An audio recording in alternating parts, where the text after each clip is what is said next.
करता है। आज हम यहाँ एक विषय प्रेस कॉन्फ्रेंस के लिए एकत्रित हुए हैं।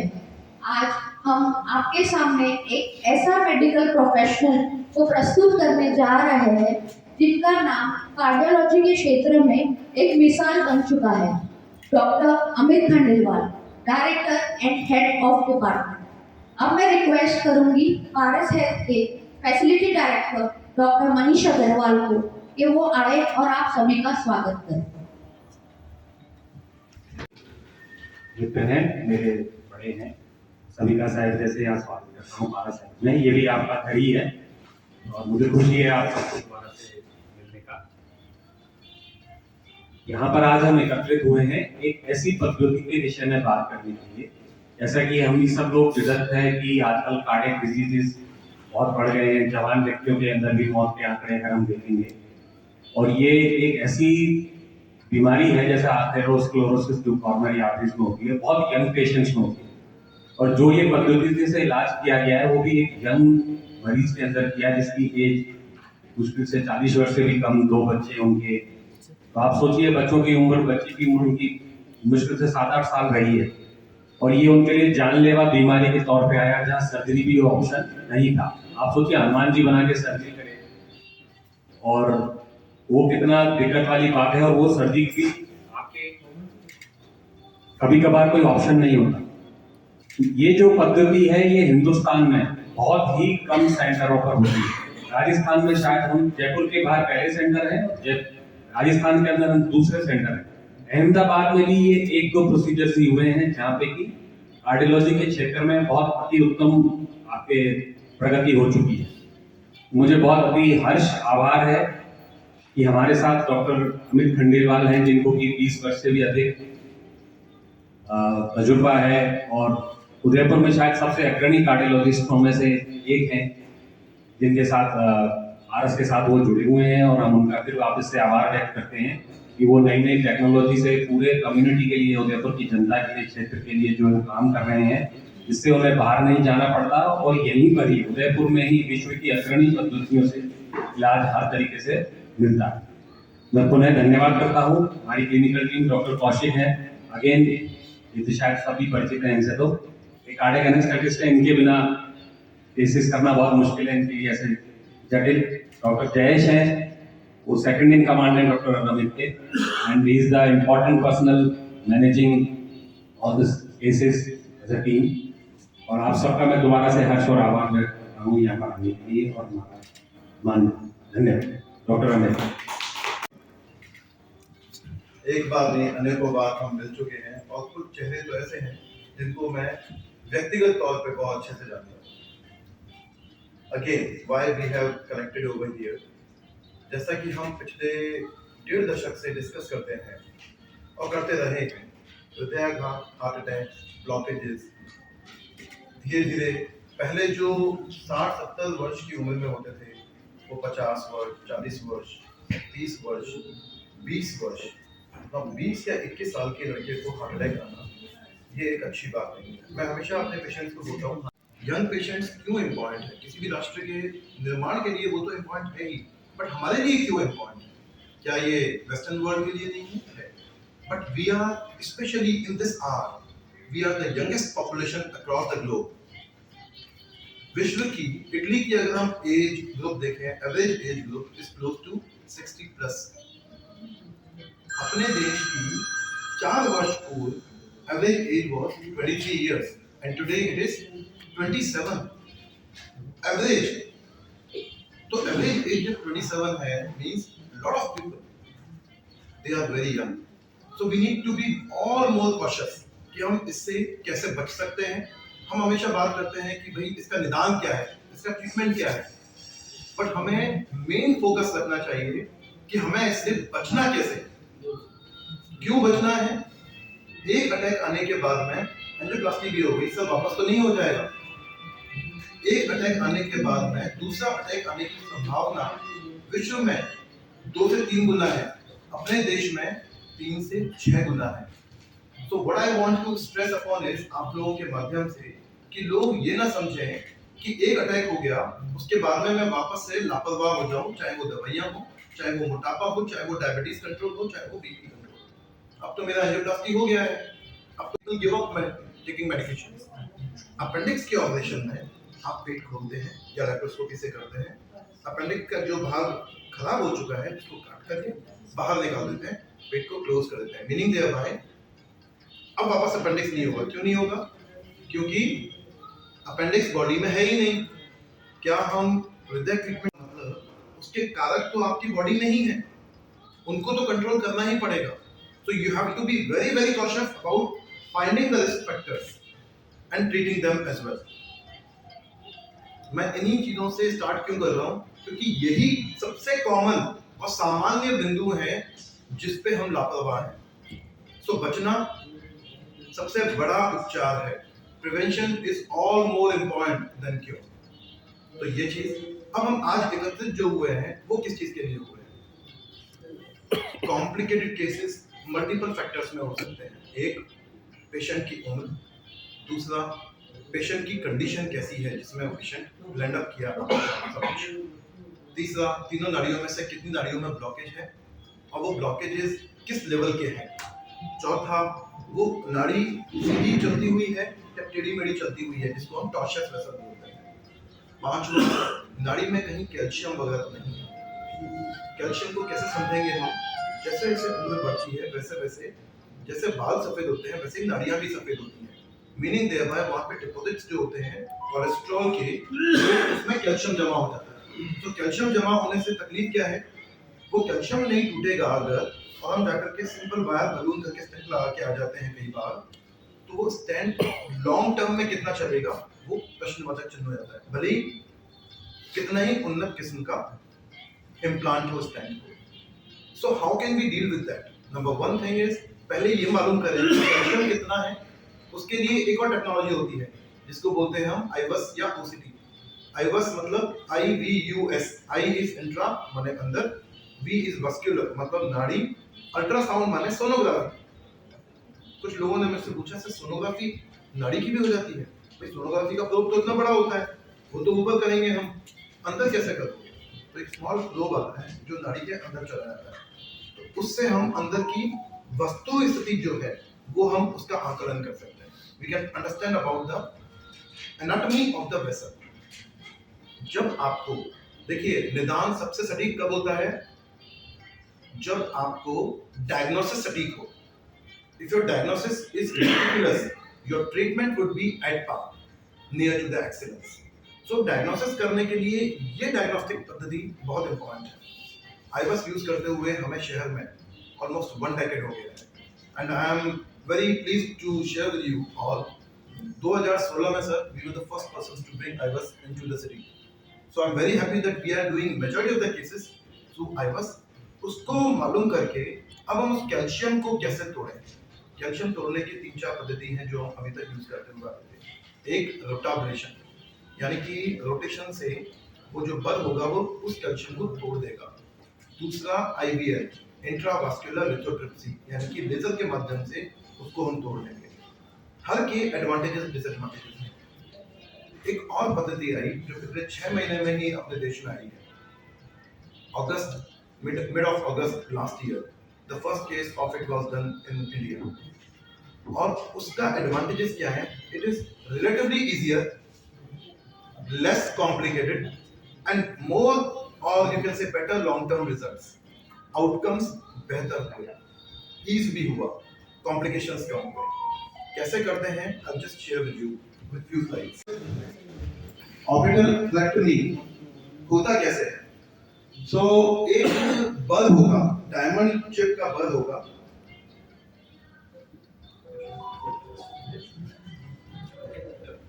so basically I'll just share with you this video, just have a look. अगर आप ध्यान से देखें, it is rotating like this. ध्यान से आप देखिए, this is the burr, 1.25 microns का burr है और constantly वो रोटेट कर रहा है। Can you see that? Now this rotation, आपको क्या लगता है कि इसकी स्पीड क्या होगी? 2 तरीके की स्पीड होती है इसमें, लो speed and high speed. Low speed is 80,000 RPM, RPM माने रोटेशंस पर मिनट। 80,000 रोटेशन पर minute is low speed and high speed is 1,30,000। कैसे हम चयन करते हैं कि लो या हाई रहेगा? Depending on the anatomy. ज्यादा बोलूंगा तो चीजें बहुत कॉम्प्लिकेटेड हो जाएगी, सिंपल भाषा में रखते हैं तो ये जो रोटेट हो रहा है, दिस इज हैविंग चिप्स। तो टिप पर उस बल के चिप्स है। अब आप समझिएगा इसको कि वेसल में वो कैसे घूम रहा है। ओके, रोटेशन में ये टिप पे होता था। टिप पर मतलब it will be going like this, drilling machine. Now drilling जब करते हैं हम तो इट में गेट स्टक अप, कहीं जाकर के वो अटक सकता है ना। अटकना इतनी सूक्ष्म नाड़ी में it will be a big complication. So कैसे हम इसको जो अटके ही नहीं, ऐसा क्या एडवांटेज कर सकते हैं? क्यों नहीं एक रस्सी की तरह, जैसा ये है, उसके सेंटर में ये लगा दो तो ये अटकेगा नहीं। You keep on rotating that and it will remove the calcium. Can you see that calcium over here? ये व्हाइट व्हाइट जो दिख रहा है वो कैल्शियम है। नाउ ये जो कैल्शियम है इसी को ये तोड़ेगा। अब बात आएगी सर इतना सारा तोड़ोगे आप तो जैसे हम ड्रिल करते हैं नीचे तो सब गंदगी इकट्ठी हो जाएगी, तो डाउन द वेसल जाकर के वो 100% ब्लॉक कर देगा। मन में आता है? और नहीं आ रहा तो मैं आपको सोचने की I am giving you the food for thought, तो ये आएगा। But we need to understand वो चिप्स जो बनेंगे they are of 2 microns size. How much? 2 microns. Micron is 10 to the power -6, so small. RBC यानी कि ब्लड सेल्स जो होते हैं वो दो प्रकार के होते हैं, रेड ब्लड सेल्स और white blood cells. White blood cells की एवरेज साइज क्या होती है? 15 माइक्रोन। और रेड ब्लड सेल्स की लाल खून जिसको बोलते हैं अपन, उसकी साइज क्या है? 8 माइक्रोन। और इसकी जो स्मॉल चिप्स बनेंगी 2 micron. So that will be angle, वो वहां पे ब्लॉक नहीं कर सकता, वो अपने आप एब्जॉर्ब हो जाएगा। सो वो वाली एक जो तकलीफ होती है कि भाई चिप्स नीचे जाके ब्लॉक ना कर दें, वो नहीं होगा। कॉन्स्टेंटली ये रोटेट करेगा। और अच्छी बात क्या है, ये डिफरेंशियल कटिंग करता है। What is this differential cutting? Selectively सिर्फ कैल्शियम को तोड़ेगा। बीच में सपोज ये ब्लड आ रहा है, उसको तोड़ेगा तो नहीं, उसको नहीं तोड़ सकता। वो सिर्फ कैल्शियम को पहचानता है, बाकी पहचानता नहीं। उसके आगे एक ऐसा चश्मा लगा दिया है कि भाई सिर्फ तुम कैल्शियम को देखोगे, नॉर्मल आर्टरी को तो नहीं फाड़ दोगे ऐसे करते हुए, नहीं करोगे। क्यों? क्योंकि सिर्फ कैल्शियम को देखेगा। सो सेलेक्टिव डिफरेंशियल कटिंग होगा। और उसको करते हुए नाउ जस्ट सी, जो टिप है उसको देखिए वो ऐसी होती है and this is having chips. तो वो उसको ऐसे रोटेट करते हुए उस कैल्शियम को तोड़ देगा। कैल्शियम को टूटने के बाद में अब आप समझिए कि सारा कैल्शियम टूट गया, उसके बाद में हमने बलून किया उसको और अच्छे से खोल दिया और फिर जाकर के स्टेंट लगाया।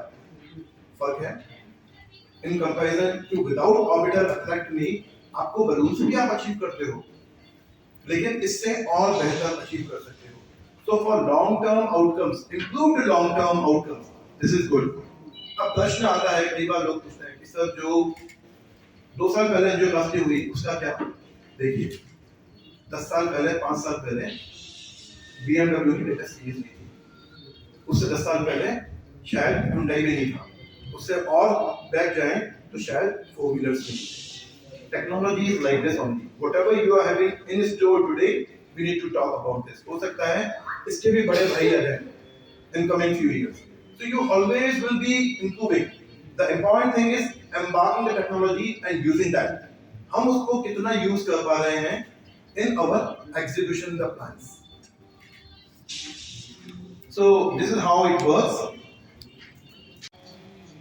Video, animating video to show you.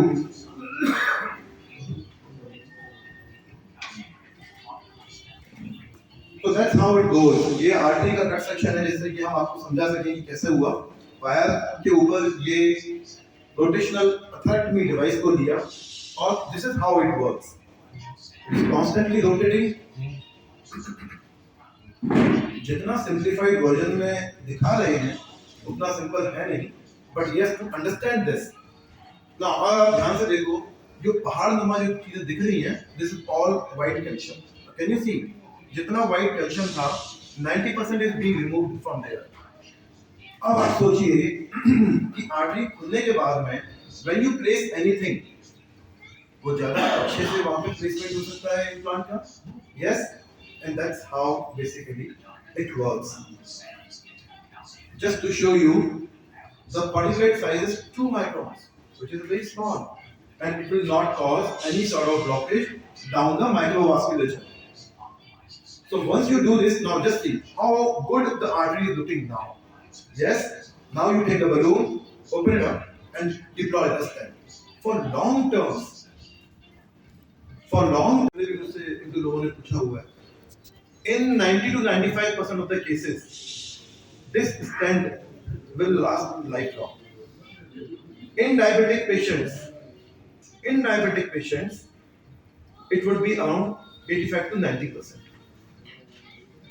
But अगर हम टेक्नोलॉजीज यूज कर लेते हैं तो ये 5% और इम्प्रूव हो जाता है, which is very good idea. Not go into details of it, but just to make you understand कि आईवस वर्क कैसे करता है. ये देखिएगा आप ध्यान से, ये आईवस का ल्यूमेन है. ये 3 परत होती है नाड़ी की, इंटीमा, मीडिया, एडवेंटिशिया. ये जितना वाइट दिख रहा है ना, ये सारा calcium. So how do you analyze? आपने आईवस करके कैल्शियम को असेस किया और कैल्शियम को फिर ट्रीटमेंट करने के लिए हमने तीनों पद्धति में से कौन सी पद्धति अपनानी है आपको, whether it should be orbital atherectomy, IVL और rotational atherectomy. ये हमें हेल्प मिलती है to assess.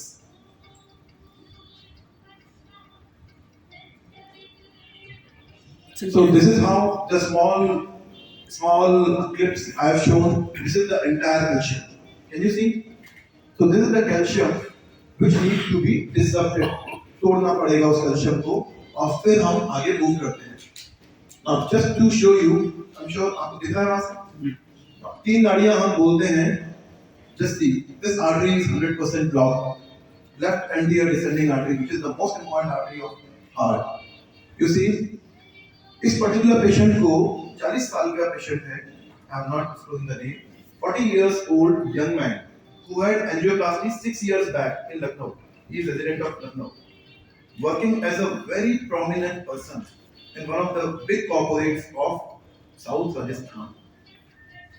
He was suffering from dyspnea, यानी कि सांस में तकलीफ और चेस्ट में पेन, वॉकिंग करते हुए या चढ़ाई करते हुए. We did the angiogram. We first did the TMT which was positive. TMT positive का मतलब अंदर ब्लॉकेज होने के चांसेस हैं. But angioplasty stent which was placed earlier, there was tight block in this. And can you see right-sided artery? This is almost 95% blocked. So out of the 3 vessels, एक artery 100% बंद, एक artery tight 90% और एक 90 to 95. Now इससे मतलब क्या निकलता है? नीचे वाले सारे व्यूज जो है आफ्टर एंजियोप्लास्टी है. जस्ट टू शो यू, ये 100% बंद यहाँ से, ये स्टेंट लगाया हमने, फ्लो आ गया. ये ब्लॉकेज, स्टेंट लगाने के बाद में flow is there. This is a tight blockage and after stenting again. ये तो सब हो गई. But the challenging situation is 40 years patient, 40 साल का patient is quite young patient.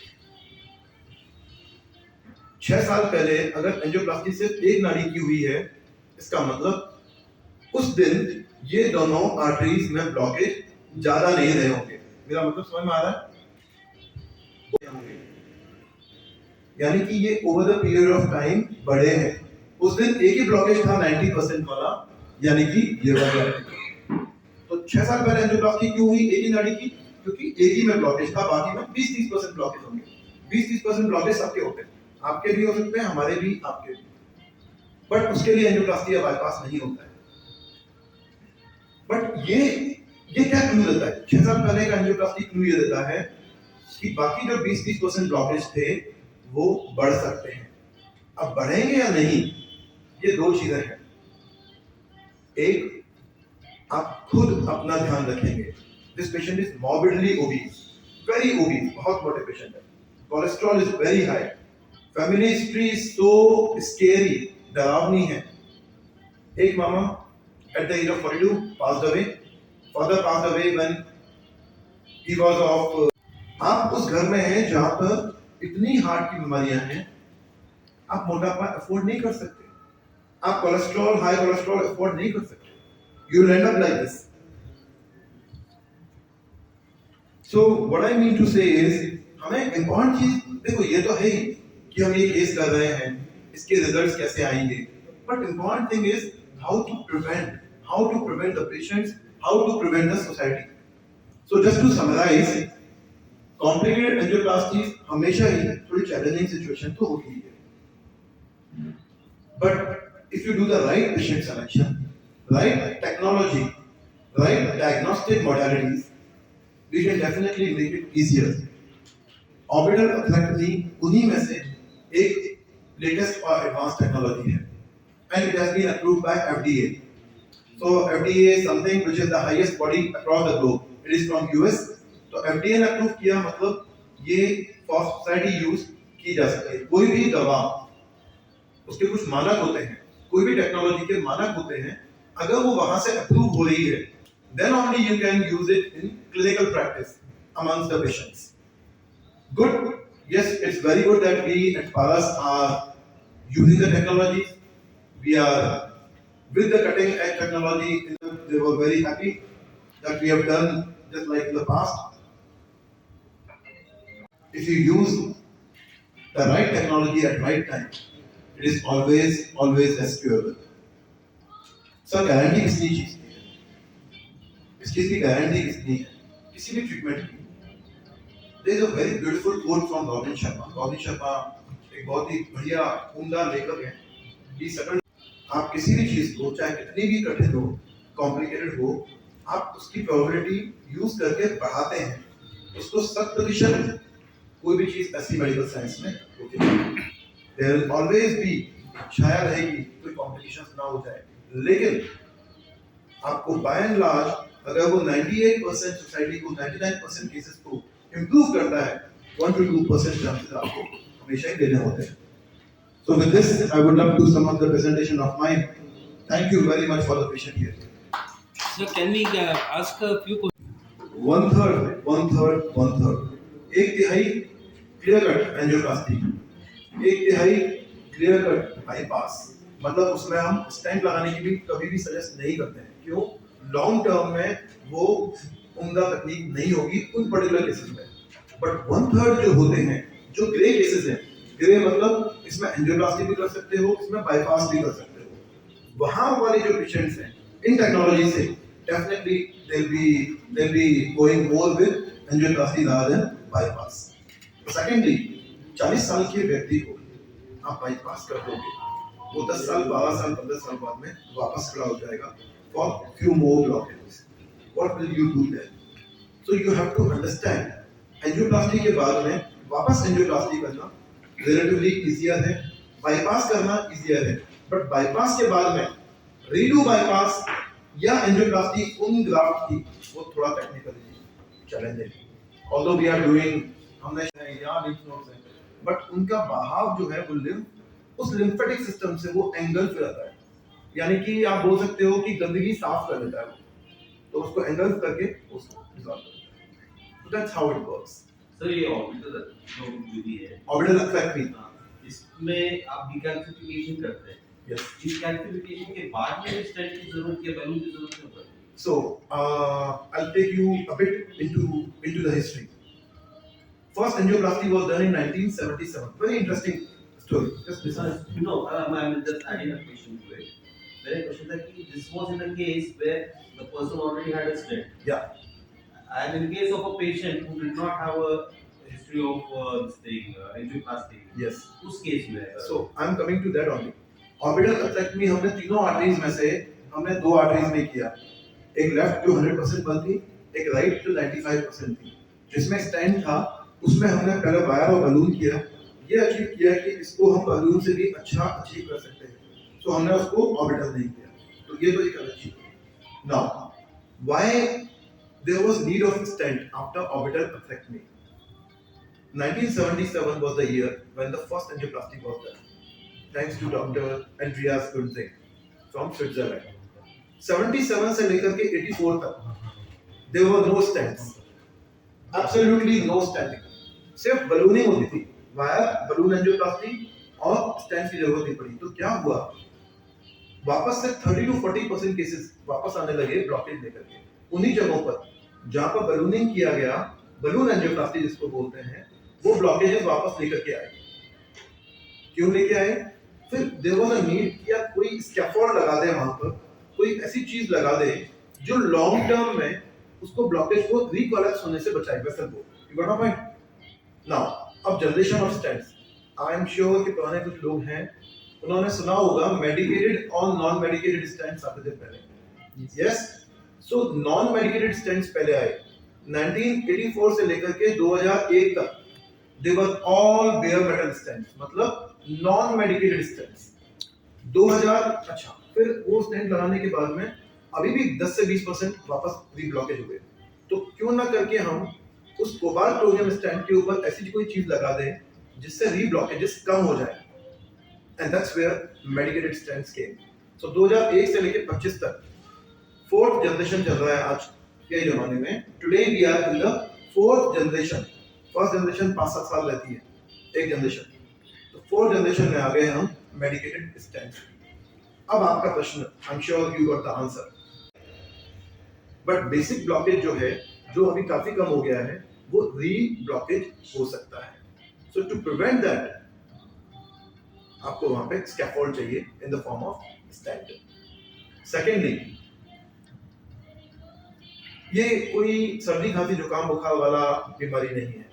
You cannot ask the patient to come again, अरे भाई आज तो कुछ कर लेते हैं, 6 महीने 1 साल 2 साल बाद में तकलीफ होगी तो वापस कर देंगे। I hope you understand. Again and again you cannot ask the patient to come into the cath lab. So you have to justify the case in the best of the manners कि long term results बेहतर हो। भाई हम कभी भी कोई case करेंगे तो नहीं कर पा रहे हैं। हाँ, देखिए ये एक अलग प्रश्न है, ऐसा नहीं हो सकता। आप जो स्टेंट लगा रहे हैं उससे पहले टेक्नोलॉजी को यूज कर लें, हाँ, तो ब्लॉकेज होगा ही नहीं।